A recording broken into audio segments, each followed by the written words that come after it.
우리 역대기를 보면 역대기에 이 중요한 내용이 성전인데요. 성전이 왜 중요하냐면 인간이 아무 데서나 하나님 만날 수 있는 게 아니라 창세기 3장 이후에 하나님을 떠났기 때문에 하나님이 인간을 만나 주시는 장소, 궁극적으로 그리스도를 의미하는 것이 되기 때문인 것입니다. 여기 역대기에서 이야기하고 있는 이 모든 문제의 원인은 이 여호와를 구하지 않았다. 그리고 우상 숭배하는 것으로 이 원인들을 이야기하고 있고요. 12장, 14절 포함해서 똑같은 얘기가 반복되고 있죠. 그러면 언제 모든 문제가 해결되느냐?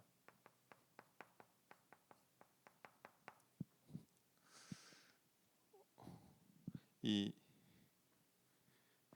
오늘 말씀처럼 성전에서 여호와를 구할 때 계속 그 얘기가 반복되죠. 여호사밧이 여호와를 구하니까 이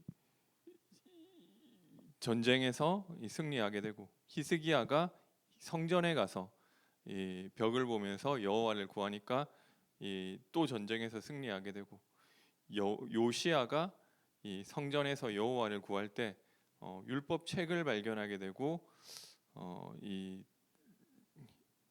문제가 해결되고, 그리고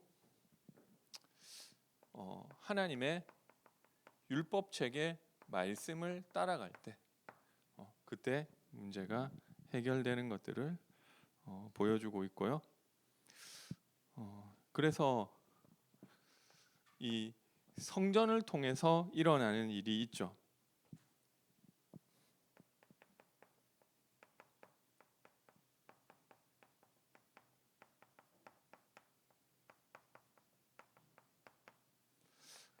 보니까 이 어떤 일이 일어나느냐?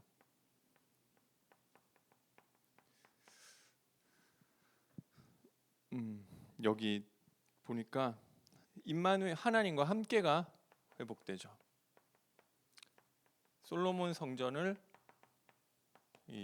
처음으로 만들어졌을 때 이 구름이 가득하고 하나님의 영광이 전에 가득했다. 이 구름이라는 것은 하나님의 임재를 구약 성경에서 상징하고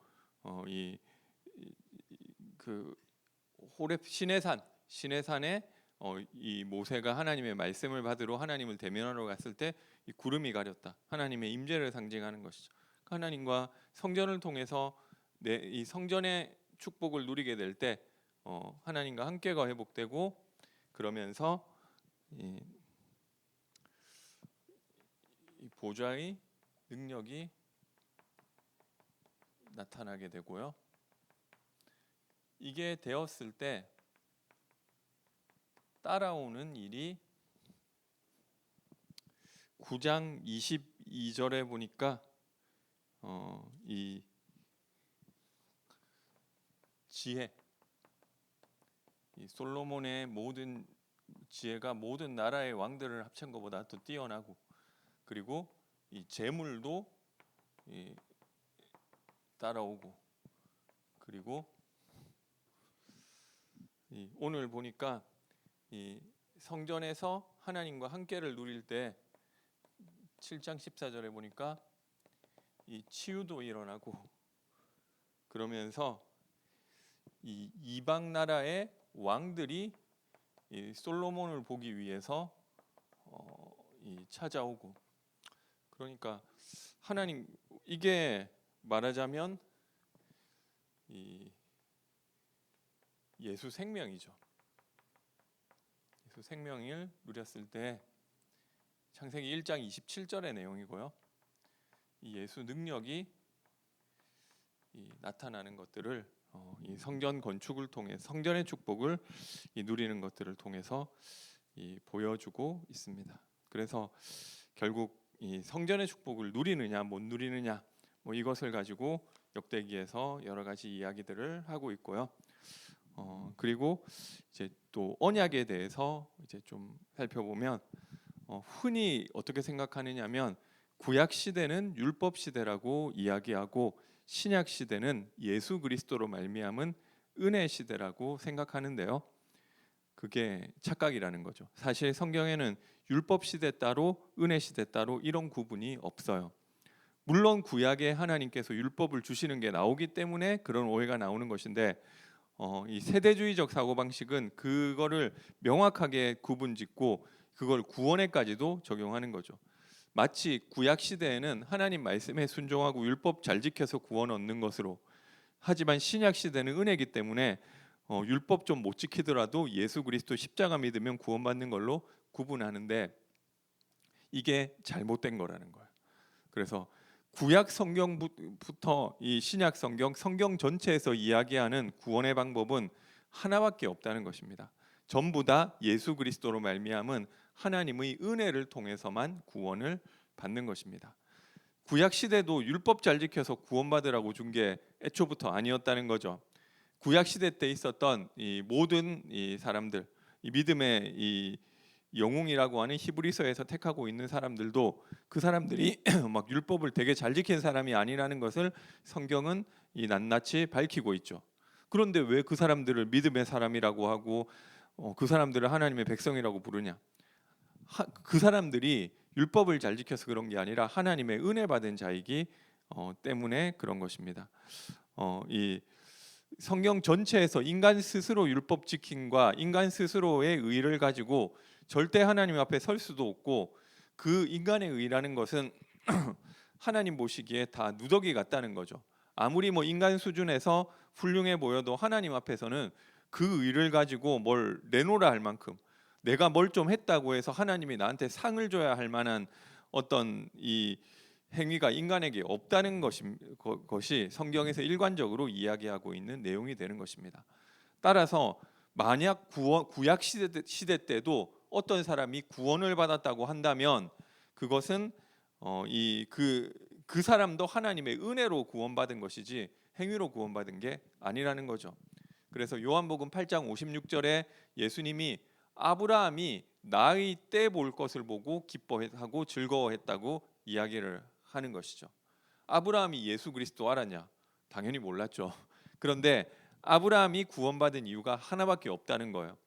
예수 그리스도를 통해서 베푸실 은혜와 사랑, 그것 때문에 아브라함도 구원받은 것이지 자기 스스로 뭔가 하나님 앞에 의로운 행위를 해서 구원을 얻어낸 게 아니라는 것입니다. 아니 아브라함이 창세기 22장이 이삭을 이 하나밖에 없는 독자 이삭을 바칠 수 있었나? 뭐 우리는 그렇게 생각할 그런 믿음 가지면 구원받는 거 아니냐 생각하는데 아니라니까요. 25년 동안, 아니 그 이삭이 뭐 10살이었다면 35년, 근데 10살 넘었죠. 근데 어쨌든 그렇게 만들어 가기까지 이 하나님의 은혜와 사랑으로 그런 행위가 나올 수밖에 없도록 하나님이 끌고 오신 거라는 거죠. 아브라함은 처음부터 그런 믿음이 있었던 사람 아니고 30년 넘도록 그런 믿음을 보여준 적도 없는 사람인데 계속 하나님이 간섭하시는 거죠. 계속 그 믿음을 하나님의 백성이 될 수 있도록 하나님이 성장시켜 가신 것입니다. 창세기 22장에서 그 모습을 보여주고 난 이후에 아브라함의 삶도 사실은 실망스럽죠. 그래서 자신의 의로 구원받는 것이 아니라 하나님이 하나님의 백성을 인도하셔서 결국 이 구원받도록 은혜와 사랑을 베푸시는 것이라는 것입니다. 그래서 구원의 길은 오직 하나밖에 없는 것입니다. 절대로 하나님 앞에 구원받을 만한 어떠한 메리트도 이 죄인을 메리트도 없는 죄인을 하나님이 은혜와 사랑으로 덮어주지 않으면 구원받을 사람 단 한 명도 없다니까요. 그래서 성경을 신약, 구약, 근데 성경을 신약, 구약, 뭐 옛언약, 새언약 이런 이야기를 하는데 구약도 사실은 옛언약에 대한 책이 아니에요. 구약에서 증거하는 것도 사실 새언약 이야기하고 있는 것이고요. 그래서 굳이 뭐 언약의 종류를 이야기하면 뭐 이런 얘기가 나오기는 해요. 옛 언약, 새 언약. 이거는 누가 신학자들이 만들어낸 게 아니라 여기 예레미야에서도 나오지만 새 언약 이 이야기가 나오죠. 근데 구약의 약속은 옛 언약 붙잡고 구약 성경에서도 옛 언약 붙잡고 구원받는 거 아니고요. 그런데 왜 이런 말이 나오냐? 구약 신약 성경 전체에서 이야기하고 있는 언약은 하나밖에 없어요. 하나님의 은혜로 말미암는 것이고요. 근데 율법이라고 하는 것은 것을 이 성경에서 흔히 옛 언약, 모세를 통해서 시내산에서 줬기 때문에 사실 이거는 율법을 말하는 거죠. 이 이야기를 하는데 사실 이 율법 모세 언약은 구원을 위해 주신 게 아니라는 것입니다. 그거 잘 지켜서 구원받으라고 준 언약이 아니라는 거죠. 그래서 옛 언약 모세의 율법이라고 하는 것은 새 언약 하나님이 새롭게 주실 언약이 아니면 안 된다고 하는 것을 보여주기 위해서 주신 언약이지 그거 잘 지켜서 구원받는 게 아니라는 것입니다. 처음부터 하나님은 언약을 주셨는데 언약하니까 제가 이 교회 말고 딴 데서 이런 단어 쓰는 거 못 들어봤거든요. 그러니까 한마디로 이게 뭐냐면 언약은 하나님의 약속을 말하는 거예요. 그런데 근데 처음부터 하나님은 언약을 주셨는데 그럼 이 언약이 뭐냐고 했을 때 약속인데 뭐에 관한 내용이냐면 언약은 다른 게 언약이 아니라 구원에 관한 것을 말하는 것입니다. 처음부터 너희들이 뭘 잘하면은 구원해 주겠다고 하지 않고 하나님의 언약은 일방적으로 선포하신 거라는 거죠. 이 구원을 처음 선포한 게 이제 창세기 3장 15절이라고 해서 뭐 프로토 유앙겔리온, 뭐 프로토 에반겔리움 뭐 이렇게 이야기하는데 이게 원초적인 복음이라는 거죠. 가장 처음 이제 등장했기 때문에 그런데 하나님이 구원을 약속하신 이 처음 이제 등장하는 것이 타락하자마자 하나님이 직접 인간을 찾아오셔서 창세기 3장 15절에 여자의 후손이 뱀의 머리를 상하게 할 것이다. 여기에도 가만히 보면 아담과 하와에게 뭐 하라는 말이 하나도 없어요. 여자의 후손이 와서 뱀의 머리 그냥 상하게 할 거라고만 했지. 이 하나님이 너희들이 무엇을 하면은 그러면은 내가 여자의 후손 보내서 이렇게 해주겠다. 그 얘기가 아니라는 거죠. 원시복음이라는 언약도 하나님이 앞으로 하실 것에 대한 일방적인 약속이고 선포지 사람에게 뭔가를 기대하고 요구하는 게 없다는 거예요. 그래서 따라서 하나님 주신 언약의 특징은 하나님이 구원하시기 위해 하신 언약은 일방적이라는 거예요. 하나님이 하시겠다는 선언이죠. 인간이 어떻게 하면 이렇게 그런 조건 자체가 없다는 것입니다. 따라서 언약은 하나님이 하실 것에 대한 일방적인 선포다. 그리고 그것을 하나님이 행하셨다는 거예요. 신구약을 굳이 나눈다고 하면 구약은 하나님이 행하실 것이라는 그 약속에 초점이 맞춰져 있는 것이고 신약은 그 약속이 그대로 성취되어졌다는 그 차이지 신구약 전체에서 동일한 약속, 동일한 언약을 이야기하고 있는 것입니다. 근데 왜 언약을 그러면 옛 언약, 새 언약이라는 표현이 존재하느냐? 구약에서도 언약을 크게 두 가지로 나누는데 하나는 이제 아브라함익 커버넌트, 아브라함 언약이라고 하고요. 또 하나는 모자익 커버넌트, 이 모세 언약이라고 하죠. 이게 언약의 굳이 구약에서 이야기하는 언약을 크게 나누면 이런 것인데 이 성경 신학에서도 마찬가지고 뭐 모자익 커버넌트가 있고 아브라함익 커버넌트가 있죠. 둘 중에 뭐가 먼저냐? 갈라디아서에서 나오는 것처럼 430년 먼저 아브라함 언약을 주셨죠. 그 아브라함 언약의 특징은 뭘 잘하라가 없어요. 하나님이 너로 복의 근원이 되게 하시겠고 너로 큰 민족을 이루고 너로 말미암아 땅의 모든 민족이 복을 얻게 하시겠다는 하나님의 일방적으로 복을 선포한 것이지 아브라함에게 뭘 행하라고 하는 게 아니라니까요. 그래서 아브라함 언약이 뭘 보여주느냐면 은혜를 보여주는 거예요. 네가 뭘 행하는 것에 따라서 내가 이렇게 해줄 수도 있고 저렇게 그게 아니라 그냥 내가 너를 일방적으로 그렇게 만들겠다는 선언이기 때문에 은혜라고 하는 것입니다. 그런데 모자이크 커버는 430년 후에 이스라엘 백성이 애굽에서 나와서 시내산에서 모세를 통해서 준 이 모세 언약은 율법이라고도 하는데, 율법의 모든 계명은 행하라는 거예요. 하나님이 이게 옳다고 정하셨으니까 네가 이거를 행해야 된다라고 하는, 그걸 잘 행하면 복을 받을 것이고 행하지 못하면 저주를 받을 것이다. 신명기 30장 32장에 보면 내 앞에 생명과 복과 화와 저주를 뒀는데 너가 선택을 해라. 이걸 행하면은 내가 생명과 복을 받을 것이고 행하지 못하면 화와 저주를 받을 것이다. 이렇게 모세가 이야기하는데, 그러고 나서 뒤에 뭐라고 하느냐면, 내가 분명히 아는데 너희는 마음이 굳고 목이 곧은 백성이기 때문에 너희 못 행한다. 그래서 종말에 후일에 너희들이 전부 다 저주와 화를 당하게 될 것이다 라는 것으로 신명기가 끝마친다는 거죠. 너희들이 그렇게 하면 조건절에서 너희들은 못할 거다, 이 확정으로 모세가 이미 처음에 율법을 줄 때부터 선포를 한 거죠. 그래서 모세 언약은 율법을 잘 지켜야지 하나님과 관계가 회복되는 건데, 결국 율법을 전달한 모세 자체가 선언을 했죠. 너희는 못한다. 따라서 모세가 준 시내산의 율법이라고 하는 것은 너희 인간 스스로는 절대 하나님 앞에 나와 구원 얻을 만한 것을 행하지 못한다. 하나님의 뜻을 너희들은 절대로 행할 수 없다. 하나님이 원하시는 거룩과 선을 너희들은 행할 수 없다. 그래서 너희 스스로 율법을 통해서 하나님 앞에 나아가려 한다면 화와 저주를 당하게 될 것이다라는 것을 선포하고 있는 것이 율법인 것입니다. 그러면 따라서 이제 율법이 뭘 말하느냐?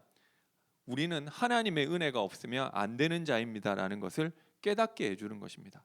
그렇게 보면 옛 언약, 율법으로 일컬어지는 모세 언약은 은혜 언약으로만 우리가 살아날 수 있습니다는 것을 깨닫게 해주는 잠정적인 언약인 것입니다. 그래서 바울도 이 430년 후에 나온 이 모세 언약, 율법이 절대로 430년 전에 은혜로 주신 아브라함 언약을 변개할 수 없다고 이야기하는 거죠. 사람도 계약서 한 번 쓰면 못 바꾸잖아요. 근데 하나님 말씀이, 아브라함에게 은혜로 준 말씀이 어떻게 바뀔 수 있냐? 근데 왜 이거 중간에 율법 줘가지고 헷갈리게 하냐? 애초에 그 은혜의 언약으로 돌이키게 하기 위해서 준 거라는 거죠. 따라서 이 모세의 언약 율법이라고 하는 것도 구약 시대는 율법 잘 지키면 구원받는다는 게 아니고, 우리는 하나님의 일방적인 은혜로 구원받을 수밖에 없는 죄인이구나, 하나님의 은혜 언약 속으로 하나님이 이끌어주기 위해서 주신 잠정적인 언약이라고 할 수 있는 것입니다. 그래서 옛 언약이라고 부르는 것뿐이죠. 그러면 하나님의 언약의 핵심은 은혜라고 할 수 있는 것입니다. 그러면 이 언약의 내용이 뭐냐고 했을 때, 아까 말씀드렸지만 이 구약 성경에서 이미 이 언약을 많이 이야기하고 있는데, 그걸 제일 정확하게 표현하고 있는 본문이 우리 읽었던 예레미야서 31장 31절에서 34절, 그리고 에스겔서 36장 22절에서 28절이죠. 이것도 좀 자세히 보면은 뭘 행하라는 게 없어요. 하나님이 그렇게 하시겠다고 하는 일방적인 선포라는 거죠. 31절에 여호와의 말씀이니라, 보라 날이 이르리니 내가 이스라엘 집과 유다 집에 새 언약을 맺으리라. 이 언약은 내가 그들의 조상들이 손을 잡고 애굽 땅에서 인도하여 내던 날과 날에 맺은 것과 같지 아니할 것은, 이 그날에 맺은 게 모세 언약이죠. 율법. 내가 그들이 남편이 되었어도 그들이 내 언약을 깨뜨렸음이니라. 여호와의 말씀이니라.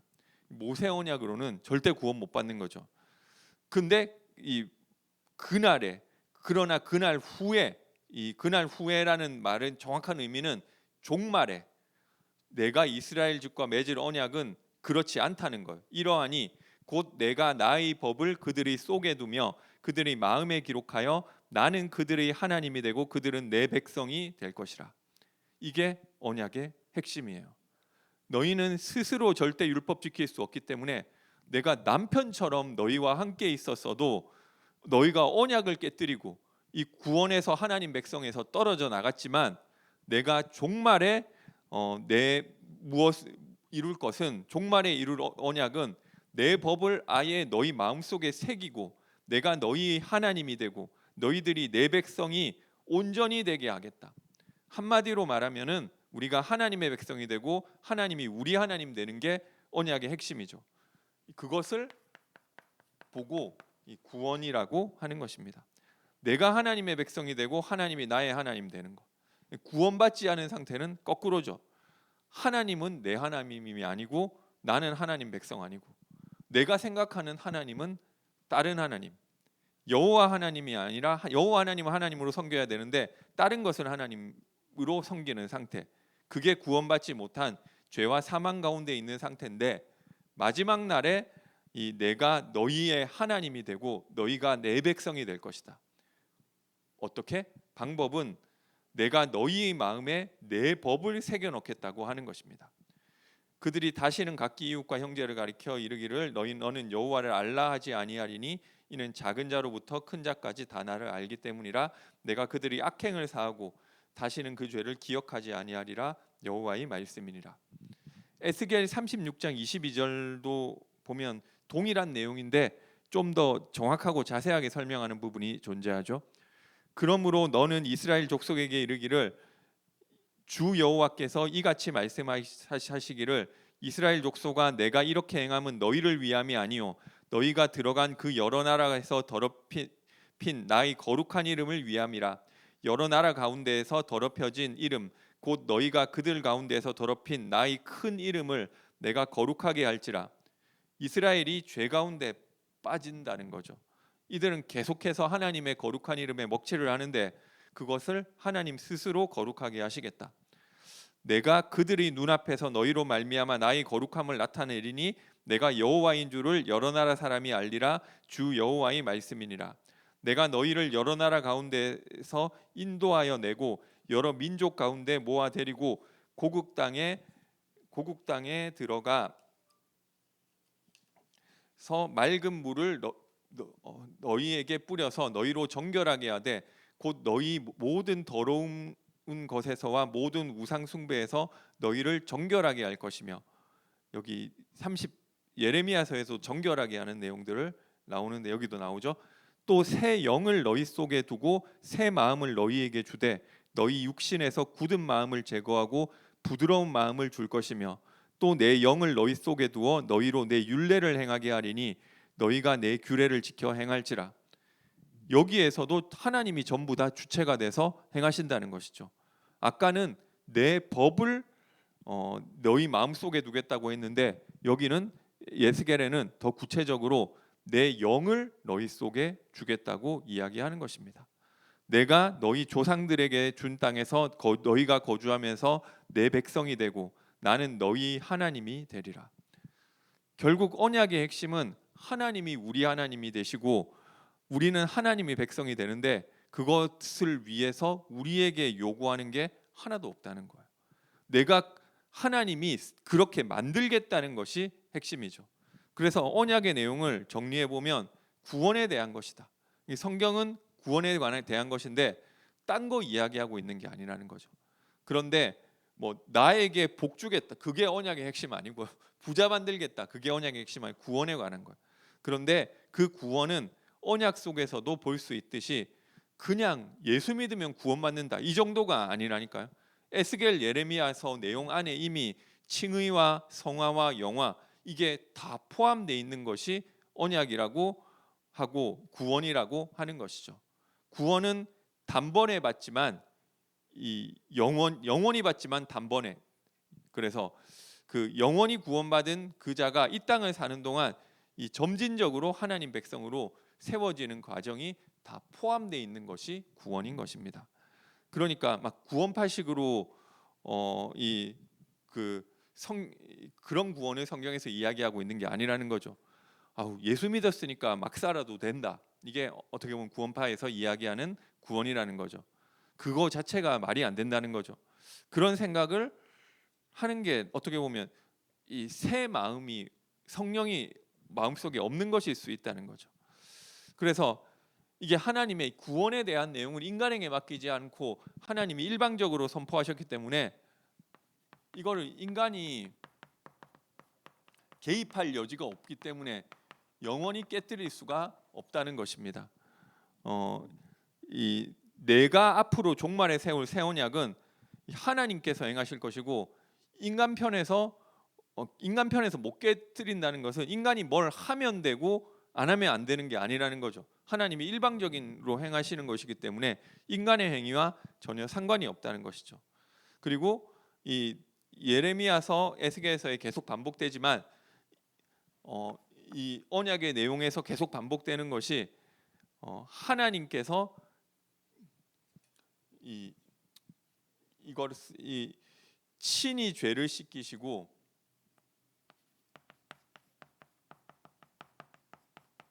정결케 하시겠다는 것입니다. 너가 죄를 짓지 마라. 율법에서 이야기하는 것이 아니고 너 죄 안 지으면 내가 복 줄게. 그게 아니고 내가 너희를 정결케 하고 맑은 물로 깨끗하게 하고 내가 너희 죄를 사하고 다시는 너희 죄를 기억지도 아니하리라. 감사하죠. 죄를 기억지도 않는다. 이게 얼마나 은혜인지 모르죠. 우리는 다 잊었어, 용서해 줄게라고 하지만 사실은 못 잊는다니까요. 이거 잊어버렸다 하더라도 나중에 뭐 섭섭할 때 또 야 내가 전에 그 일도 덮어주고 넘어가겠다고 해줬잖아. 그거 한다니까요, 섭섭하면.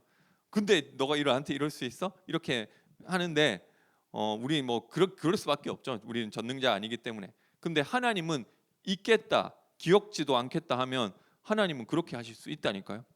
그래서 전에도 말씀드렸지만 우리가 천국 올라가면은 이 뭐 부끄러운 구원 받지 말라고 하면서 백보자 앞에 가면 막 프로젝터로 이 사람들 앞에서 전부 동영상 돌려보면서 너 저때 저랬었지, 저때 저랬었지.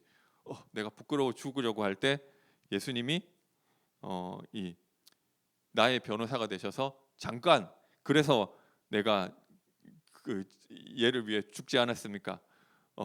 하나님이 맞아 그랬지. 그래 용서할게. 이게 아니라니까요. 우리가 이미 다 알고 있어요. 나 같은 사람이 막 어떻게 이 하나님 백성이 못 된다는 걸 안다는 거죠. 그 심판대 앞에 섰을 때 우리는 다 죄인이고 죽을 수밖에 없는 그 하나님의 영광과 거룩을 직접 대한다고 생각해 보면 이게 우리는 그게 내가 죄인이라는 생각을 그렇게 나올 수밖에 없다는 거죠. 그러고 있는데 하나님은 아니 너가 무슨 죄를 지었다고 그래? 이거라니까. 예수 그리스도를 쳐다보고 그리스도 안에 있는 자에게 진짜 아무 죄를 기억지 않으시, 진짜 모른다는 거예요. 그러게 나를 정결케 한다는 거예요. 그리스도의 온전한 의만 쳐다보시고 나의 죄는 아예 기억하지도 않고 없던 걸로 쳐주겠다는 거예요. 있는데 내가 그렇지만 예수 그리스도의 십자가 보혈을 봐서 넘어가 준다. 이게 아니라 아예 기억지도 않는다. 그래서 그게 하나님 편에서 그렇게 하시겠다고 하시는 약속하신 거죠. 그게 언약의 중요한 내용이고 내가 죄를 짓는다 안 짓는다에 이 포인트가 있는 것이 아니고 하나님이 그 죄를 정결하게 할 것이고 그 죄를 기억지도 않는다고 하나님 편에서 일방적으로 주는 약속. 그게 구약에서부터 이미 있었던 이 언약의 내용인 것입니다. 그리고 우리에게 이 성령으로 새 마음을 주신다. 너희 굳은 마음을 제거하고 부드러운 마음을 줄 것이다. 그게 뭐냐면 이 성령을 우리에게 주시는 것이죠. 따라서 이 성령이 우리 속에 있으면 우리들이 율법을 지킴으로 구원받는 게 아니라 그게 아니지만 분명히 그 삶이 반영돼서 나타나게 돼 있는 것입니다. 왜냐하면 성령이 우리를 중생시키시고 우리가 하나님 백성이 되었다는 것은 우리가 결국 그냥 이게 과정이 있잖아요. 우리가 죄를 깨닫고 죄를 혐오하게 되고 그 죄에서 돌이키는 것을 이야기하는데 그 죄의 핵심은 나라는 것입니다. 그래서 율법이 나쁜 것은 아니죠. 율법에서 이야기하는 것의 핵심은 하나님만 사랑하고 이웃을 네 몸처럼 사랑하라고 했는데 우리는 하나님도 사랑하지 않고 이웃 위에 나만을 위해 산다는 거죠. 그게 죄의 본질적인 이 죄가 드러나는 양상인데요.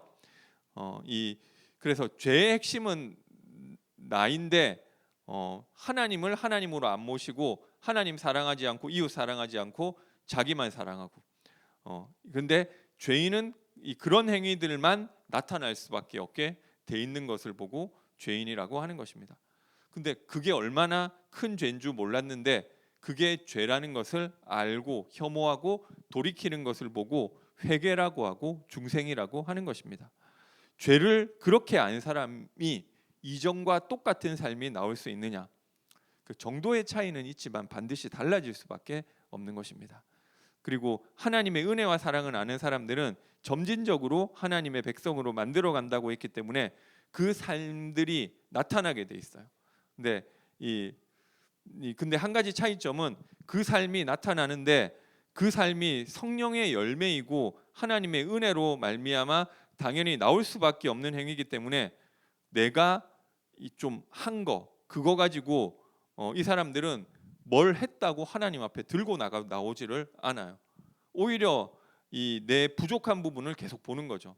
그리고 그래서 하나님 앞에 더 죄송하고 분명히 딴 사람이 봤을 때는 예수 믿기 전과 후가 굉장히 많이 바뀌었는데도 불구하고 자신이 죄인이라는 사실을 계속 하나님 앞에 발견하게 되는 것이죠.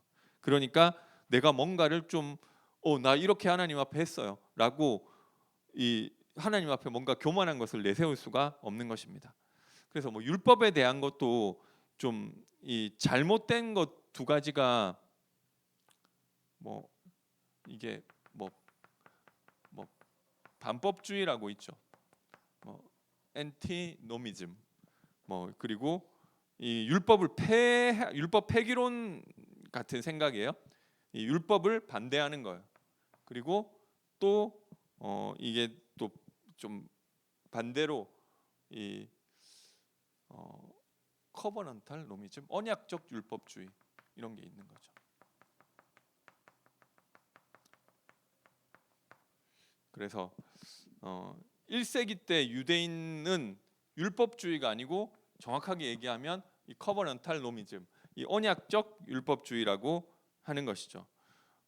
이 언약적 율법주의가 뭐냐면은 유대인들은 구원을 받아야 된다 생각한 적이 한 번도 없어요. 왜냐하면 태어날 때 이미 아브라함의 이 자손으로 태어났다니까요. 그러니까 나는 구원받는다? 아니, 나는 이미 태어날 때부터 아브라함 자손. 그러니까 예수님도 얘기하시죠. 아브라함 자손이라고 해서 아브라함 그 하나님 백성 아니라고 하는 것이죠. 하나님 돌들로도 아브라함 백성 만들 수 있다고 이야기하시고, 근데 그 사람들은 유대인들은 혈연적인 후손이기 때문에 당연히 태어날 때부터 하나님 백성이고 구원받았다고 다 생각한다니까요. 왜냐하면 혈연적인 아브라함의 후손이니까. 그런데 이 사람들은 그러면 이미 구원받았으면 왜 율법 지키냐? 사실은 구원받으려고 율법 지킨 게 아니라 정확하게 말하면은 구원에서 떨어져 나가지 않기 위해서, 그러니까 하나님 백성으로 계속 남아 있기 위해서 그 율법을 지켜야 된다는 거죠. 그게 갈라디아에 온 교사들의 가르침과 사실 똑같았죠. 그러니까 이방인들은 태어날 때 이방인으로 태어났지만 예수를 믿어서 하나님 백성으로 편입됐고, 하나님 백성으로 편입된 이후에는 율법을 계속 지켜줘야 이 구원이 유지가 된다. 이게 이 갈라디아 교사들이 이야기한 잘못된 가르침이었었는데 똑같은 것이죠. 이게 언약적 율법주의. 오늘날에도 이 두 가지가 그때도 있었고 지금도 있는 것 같아요. 그래서 그 구원파 같은 데가 이 반법주의인 거죠. 우리가 율법에서 해방됐으니까 이제는 죄 아무렇지도 않아 이러면서 죄를 지어도 그리스도께서 이 죄까지도 다 용서했으니까 하면서 이걸 뻔뻔하게 계속하는 거죠. 그걸 믿음이라고 생각하는데 그게 오늘날만 그런 게 아니라 이미 초대교회 때, 고린도 교회 때부터 있었죠. 자기 아버지의 아내와 동침하면서 교회 와서 자랑했다고 이야기하죠. 바울이 이런 거는 불신자도 안 하는데 이방인에게도 없는 죄를 너희가 짓고 있는데 이걸 왜 어떻게 자랑스러워할 수 있냐? 그리고 교회에서 어떻게 이걸 가만히 두냐? 그게 율법주의냐? 아니죠. 그러니까 이 사람이 좀 어떻게 보면 율법 폐기론적인 잘못된 믿음이 들어갔던 것 같아요. 그래서 그거를 자랑스러워하는 것은 잠시 교리적인 착각과 이 성장하는 과정 속에서 그런 일이 구원받은 자에게라도 있을 수는 있는 것 같아요.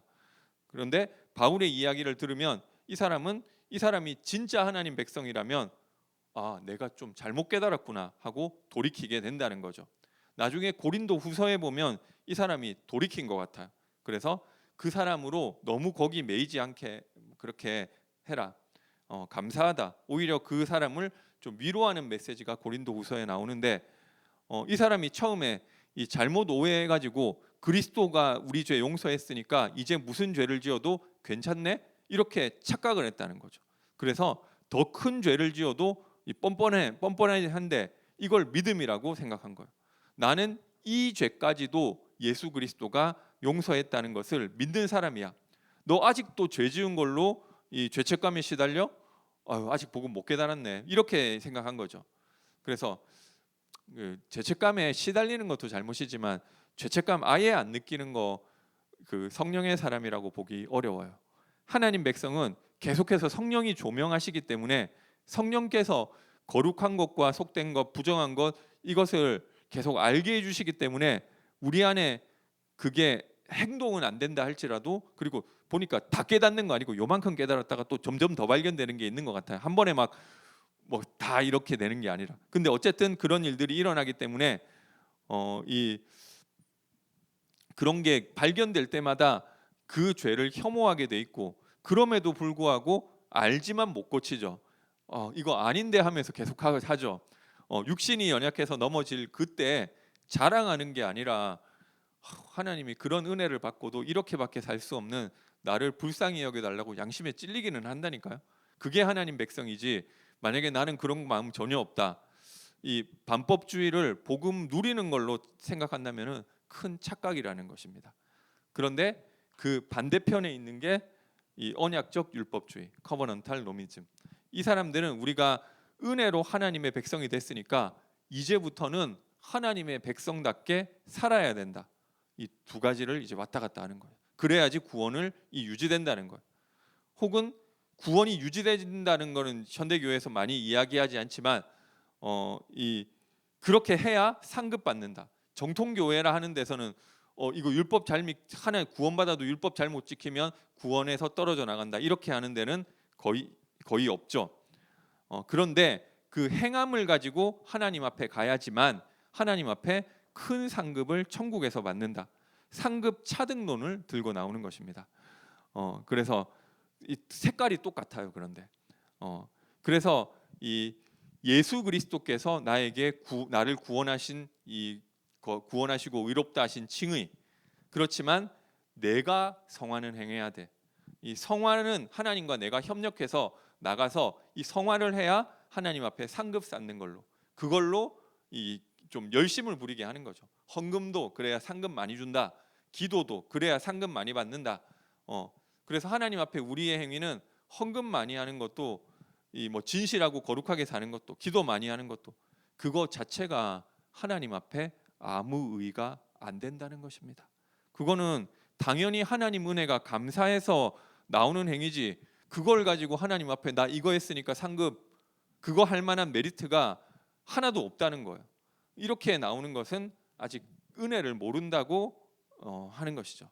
단순하게 이 구원이라는 것은 그냥 단순하게 칭의만 죄를 씻어주는 것만 하나님이 언약하신 게 아니고 약속하신 성령을 그 마음에 두고 우리를 성화해 가는 것까지 구원에 다 들어가 있는데 그거 내가 했다고 뭐 상급 이럴 그 입장이 아니라는 거예요. 이것도 하나님이 하시겠다는 것이고 그래서 성령을 따라 행함으로 율법의 요구가 이루어지게 하시겠다는 것입니다. 율법의 요구가 이루어진다는 것은 율법 잘 지키는 게 한다는 게 아니고요. 나는 안 되기 때문에 그리스도로만 된다. 이게 율법의 요구죠. 그래서 분명히 율법을 더 잘 지키는 사람으로 죄를 짓지 않고 깨끗한 사람이 되는데 그 율법의 요구가 이루어진 사람은 어떻게 되느냐면 그거는 그냥 아무것도 나의 의로 치지 않아요. 그 당연히 해야 될 일 한 건데 이렇게 나온다는 거죠. 어떻게 그것 가지고 뭐 상급 더 달라고 나올 수 있느냐는 거죠. 그것도 잘못 깨닫는 거죠. 칭의도 하나님께서 하시는 것이지만 성화도 하나님이 하신 거라고. 그것도 내가 이만큼 헌신할 수 있었다면 그 참 하나님 은혜다. 이렇게 이야기를 하는 거, 그 인정한다는 거예요. 바울도 내가 다른 사도들보다 훨씬 더 죽도록 고생하면서 복음 위에 살았는데 그게 뭐냐면 그걸 가지고 이야기할 때 내가 이런 은혜를 받고도 이 복음 전하지 않으면은 내가 나한테 저주 있고 화가 있기 때문에 부득불하는 것이지 그게 뭐 잘한 거라고 할 만한 게 아니다. 당연히 해야 될 일을 한 것이다. 이거 안 하면 내가 저주받을 놈이지. 그리고 지금 내가 이렇게 나된 것은 다 하나님의 은혜로 된 것이지 내가 한 게 아니라고 이야기를 하는 것이죠. 이게 겸손한 게 아니라 실제 그렇다는 거예요. 그냥 표현이 겸손한 표현이 아니라 남이 봤을 때는 저 사람은 죽도록 헌신하고 봉사하고 하나님 일하는데 그냥 전도하고 선교하는데 그거는 내가 한 것도 아니고 그냥 하나님 은혜가 너무 커서 뭐 그렇게 한 거야. 그거를 뭐 그냥 거치대로 하는 게 아니라는 거죠. 바울이 뭐 천국 가가지고 나 선교 이만큼 했으니까 상급 이만큼 안디옥부터 시작해가지고 내가 뭐 얼마나 그거를 하고 생각하는 게 아니라는 거죠. 그렇게 안 하게 돼 있어요. 진짜로 그리스도 앞에서 내가 한 것은 아무것도 없습니다. 그렇게 나오는 것이죠. 분명히 하나님이 성령 안에서 우리에게 새 마음 주시고 인도하기 때문에 우리에게 거룩한 삶이 성령의 열매가 나타나는데 그것 가지고 내가 이거 행했으니까 하나님 앞에 떳떳하게 서지 못하. 우리가 부끄러운 구원 받지 말라고 하는데 그 말의 취지는 좋아요. 그렇죠. 우리가 이 성령께서 조명해 주시면 양심을 건드리기 때문에 구원받았지만 부끄러운 삶을 안 살려고 하는 마음이 당연히 있고 그 취지는 좋은 것이지만 그게 안 된다는 게 계속 밝혀지죠. 우리 삶은 이 은혜를 받고도 내가 이거밖에 안 되는구나. 그게 계속 보여지는데 어떻게 부끄러운 구원 안 받느냐고. 결국 모든 사람 다 부끄러운 구원 받는다니까요. 그게 안 되면은 내가 부끄러운 줄을 모른다. 그럼 성장이 안 되고 있는 것이고 거기서 멈춰진 것은 성화가 안 되고 있다는 거죠. 좀 극단적으로 말하면은 나는 이만하면 하나님 앞에 또 구원 못 받았을 수도 있다. 그래서 이 유명한 말이 있죠. 내가 온전한 성화를 이룰 수 있다고 생각하는 순간 그 사람은 성화될 수 없다. 그게 성화의 내용이 아니라는 거죠. 우리가 온전하게 되는 것은 마지막 날 예수 그리스도를 만나는 그날까지 계속 점진적으로 성화돼야 될 영역이 있기 때문에 이 땅을 살아가고 있는 것입니다. 그래서 궁극적으로 나는 그들의 하나님이 되고 그들은 내 백성이 되게 하시겠다고 하나님이 약속하신 것입니다. 이것을 이 그리스도를 통해서 이루셨죠. 이 약속하신 이 구약 시대 때부터 약속하신 언약을 신약에도 동일한 이야기를 하고 있는데 신약 성경에서는 이 구약에 이야기했던 내가 그들의 죄를 깨끗하게 하고 그들을 내 백성으로 만들고 그것을 예수 그리스도를 통해서 다 이루었다고 보여주는 것이 신약 성경이죠. 그래서 고린도전서 11장 25절에 보니까 예수님이 마지막 만찬을 하시면서 잔을 나누시면서 이게 내 피로 너희들과 세우는 새 언약이다. 이게 예레미야서 31장을 염두에 두고 반영해서 하는 말이죠. 이 본문의 성취가 예수 그리스도의 이 예레미야서 31장 본문의 성취가 예수 그리스도의 십자가를 통해서 그 언약을 이루어지는 것이다. 지금이 바로 그 언약이 이루어지는 시간표이다라고 제자들에게 말씀하신 것이고 십자가에 달려 죽으시면서 마지막 하신 말씀이 다 이루었다. 이 테텔레스타이. 뭘 다 이루었냐? 잡혀서 죽었으면서 우리에게 언약하신 우리를 하나님의 백성으로 만드시겠다고 약속하셨던 성부 하나님의 약속, 그 언약을 다 이루었다고 선포하신 것입니다. 그래서 히브리서 7장 22절에 보니까 이 예수님이 더 좋은 언약의 보증이 되셨다고 하는 것이죠. 보증이 가장 중요한 핵심이 다 이룬 증거로 예수님이 부활하신 것이죠. 만약 부활이 없었다면 예수님이 다 이룬 게 아니에요.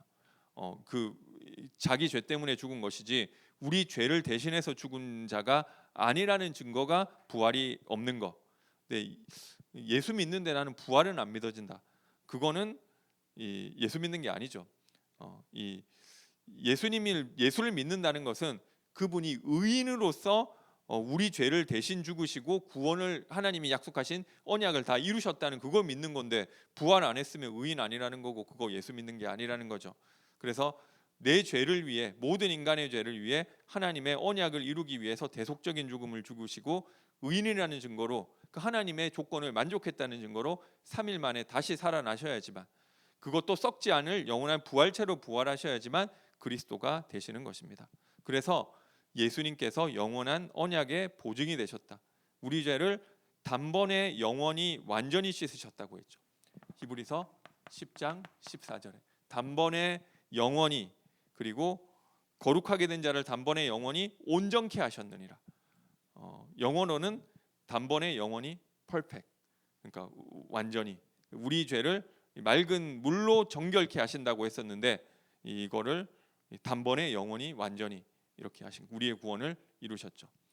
그리고 약속하신 성령을 부어 주셨는데, 사도행전 2장 33절에 예수님께서 하늘 보좌 우편에 앉아 아버지께 성령을 받아서 부어 주셨다.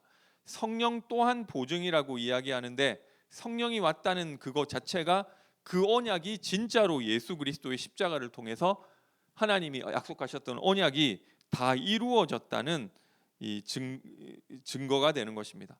그래서 그 새 마음을 우리 속에 부어 넣어 주시겠다. 성령을 따라 행함으로 율법의 요구가 이루어지게 하신다. 로마서 8장 3절 4절. 육신이 연약하여 할 수 없는 그것, 이 율법을 행함으로 구원 얻으려고 하는 그거 못하죠. 그래서 성령께서 우리 속에 오셔서 영을 따라 인도함을 받는 그들에게 율법의 요구가 이루어지게 한다고 하셨다. 그래서 영을 따라 인도함을 받는다는 것은 내가 이걸 잘 행한다는 것이 아니고 예수 그리스도 안에 들어가야지만 내가 구원받는 것이구나. 그게 영으로 인도함 받는 것이죠. 그게 율법의 요구가 완성되는 거. 그래서 이거를 잘못 깨달으면 잘못된 성화론으로 갈 수 있는데요. 성화는 반드시 그리스도인의 삶을 통해서 나타나야 되는 것이지만, 성화론에서 이야기하는 율법의 요구는 이 요구를 성령이 임했으면 너가 그 율법의 요구를 이루어낼 거 아니냐, 이런 식으로 나가는 게 잘못된 것이고요. 그게 되게 돼 있다는 거예요. 그리고 요한계시록 21장 3절에 보면 하나님의 온전한 백성이 되게 하시겠다. 똑같은 표현이 나오죠. 나는 그들이 하나님이 되고 그들은 하나님의 백성이 돼서 그 눈에서 눈물을 제해 주시고 영원한 사망과 고통이 없게 영원한 하나님의 백성이 되게 하시는 것. 이 모든 것이 이미 구약에 있었던 약속, 언약이었고 그대로 그리스도의 십자가와 부활을 통해서 성취됐다는 것을 보여주는 것입니다. 마지막으로, 그러면 언약의 대상과 주체가 누구냐 했을 때, 에베소서 1장 4절, 5절, 11절, 12절에 보면 창세전에 하나님께서 택하신 하나님의 백성에게, 이것이 택하신 백성만 될 수 있다는 것도 하나님이 언약을 이루시는 주체가 하나님께 있다고 생각할 때만 그게 가능한 것이죠. 하나님이 다 언약 행하시는 거예요. 그렇게 안 믿으면 내 선택이나 결정에 따라서 구원받을 수 있다고 하는 이야기가 되는 것이죠. 언약은 하나님이 약속하셨고 하나님이 다 이루시는 거. 이 전제가 맞다면 그게 적용되는 대상도 하나님 편에 있는 것이지 내가 선택하고 결정하는 게 아니라는 것입니다. 하나님께서 이미 창세전에 하나님의 백성을 전부 다 택해 놓으시고 그들 때문에 창조하셨고 그들 때문에 불신자도 만드시고 이 과정을 통해서 하나님의 백성 만들어 가시는 것이지, 구원의 계획도 안 해놓고 생각도 없다가 갑자기 보니까 저 친구는 너무 교회 봉사도 잘하고 착하고 쟤는 좀 구원해 줘야 되겠네, 즉흥적으로 갑자기 하는 게 아니라는 거예요. 하나님이 미리 정하신 자들에게 그 하나님의 백성 만들기 위해서 시간표를 가지고 끌고 가시는 것이지, 저는 좀 기특하니까 쟤 구원해 줘야지 이렇게 즉흥적으로 되는 게 아니라는 거죠. 다 창세전에 하나님, 우리가 모를 뿐이지 하나님이 다 창세전에 택하신 그 사람이 구원의 대상이 되는 것이고, 그 사람을 하나님이 반드시 이렇게 만들어내시겠다는 거예요. 약속하신 대로 주체가 하나님이시다. 로마서 8장 30절에 보니까 부르신 것도, 부르신 자를 의롭다 하시는 것도, 의롭다 한 자를 영화롭게 하는 것도 전부 다 부르신 그분에게 포커스가 있는 것이지 우리가 뭘 잘해서 뭘 못해서가 아니라는 거예요. 그리고 요한복음 6장 39절에는 예수님께서 내 아버지의 뜻은 아버지께서 내게 주신 자 한 명도 놓치지 않고 다 마지막 날에 부활로 생명으로 살리는 것이다. 내가 이 일을 위해서 왔다. 이렇게 예수님 말씀하셨죠. 한 사람도 빠짐없이 하나님이 미리 정하신 그 사람을 다 생명으로 부활시키러 내가 왔다. 하나님이신 그분이 그것 때문에 오셨다고 하는 거죠. 그러면 그 결정과 이 성취가 유효한 것이고 절대로 변할 수 없는 것입니다. 그래서 창세전에 택하신 자는 전부 다 이렇게 만들어 주신다는 거예요. 이렇게 그렇게 내가 어떻든지 간에 상관없어요. 믿으면 구원받는다? 사실 그것도 틀린 말이에요. 이 믿었으니까 구원받는 것 맞는데 그 내가 믿은 게 아니라는 거죠. 사실 맞는 말이지만 믿는 것도 사실 다 하나님의 은혜로 믿게 해주신 거죠. 이것은 웨스트민스터 신앙고백서에 다 나와 있는 이야기예요. 믿음도 하나님의 선물이라고 이야기하는 거라니까. 내가 믿은 게 아니라 하나님이 선물로 은혜를 주셨기 때문에 내가 한 게 하나도 없기 때문에 그것을 은사라고 하고 선물이라고 하는 것입니다. 빌립보서 1장 6절에도 너희 안에 착한 일을 시작하신 이가 그리스도 예수의 날까지 완성하신다. 이 착한 일이라는 것은 이 구원을 시작하신 그분이 반드시 우리를 마지막 날 하나님 백성으로 만들어내는 그것까지 다 완성하실 거라는 거. 이게 언약의 내용이고 언약 속에 다 들어가 있는 거예요. 얼마나 감사해요. 이것 때문에 우리 죄악이 내가 왜 이거밖에 안, 내가 왜 이런지 이 죄악이 발견되는 속에서도 감사하고 누릴 수 있는 것입니다. 안 그러면 죄책감에서 쩔어가지고 시달려야 된다니까. 왜 내가 이거밖에 안 되지?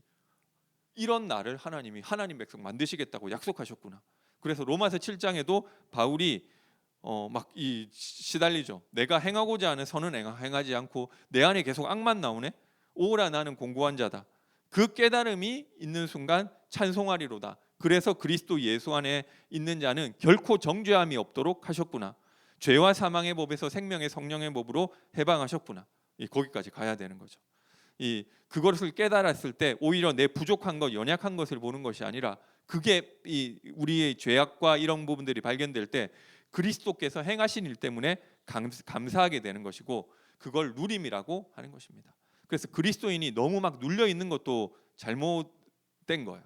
그래서 나는 죽을 죄인이야. 죽을 죄인이 아니고 연약한 것 나와도 그 죄인을 살리신 그리스도 때문에 감사하고 누려야 되는 것입니다. 그러니까 어떻게 보면 이 반법주의자, 율법 폐기론자보다도 더 못 누리는 게 그리스도인이라니까요. 반법주의자들은 막 죄 지으면서도 막 같이 마시자고 막 이게 막 힘있고 활기차다니까요.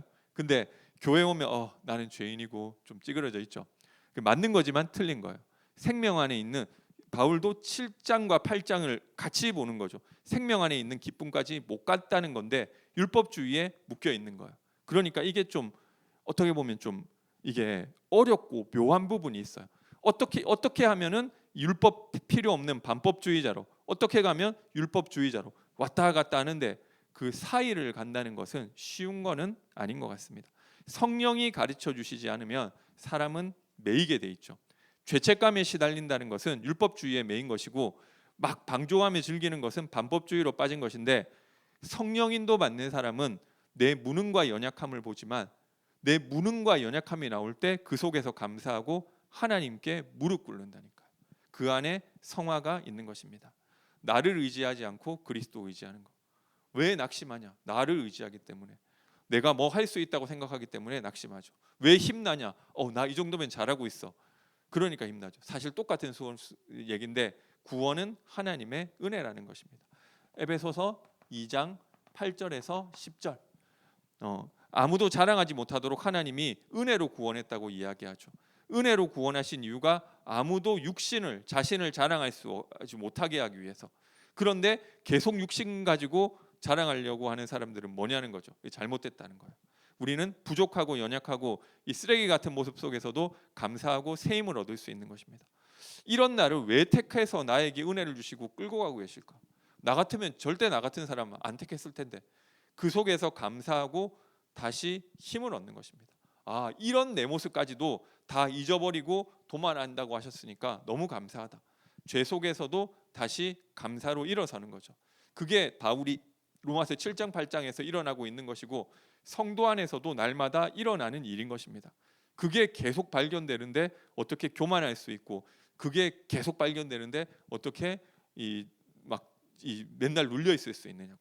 그럴 수 없는 것이죠. 성령이 은혜를 깨닫게 하시면 우리는 연약하지만 그리스도 때문에 감사할 수 있고 그 안에서 또 기쁨을 찾아낼 수 있는 것입니다.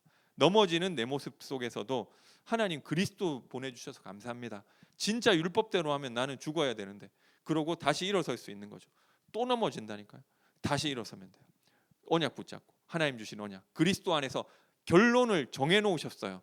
다 이루셨고 그 그리스도께서 성령 안에서 내 안에 행하고 계신다. 과정이다. 이 사실 때문에 다시 일어나서 하나님의 언약의 백성으로 살 수 있는 것입니다. 그래서 너무 이상하게 방황하고 방탕하고 막 죄를 조장하고 이렇게 가는 것도 아니고, 그렇다고 계속 눌려 있는 것도 아니고, 하나님, 근데 하나님의 백성, 이게 그래서 어려울 수 있는데 하나님의 백성이라면 그거 하나님이 알게 하신대요. 이 둘 사이에서 성령 안에서 그리스도의 은혜를 누려가는 만큼 성장하게 되는 것입니다. 그 성장 안에서 당연히 한 열매로 이런 모습들이 조금씩 줄어들죠. 다 없어지진 않아요. 영화의 단계 가기 전까지. 그렇지만 계속 이 진보가 있는 것입니다. 그래서 열매 맺어가는 삶이 있죠. 그래서 언약이 무엇인지를 알고 좌로나 우로나 치우치지 않고 하나님 백성으로 온전히 성장하게 되시기 바랍니다. 예, 찬송 드리겠습니다. 예, 391장 하나님께 찬양 드리겠습니다. 391장입니다.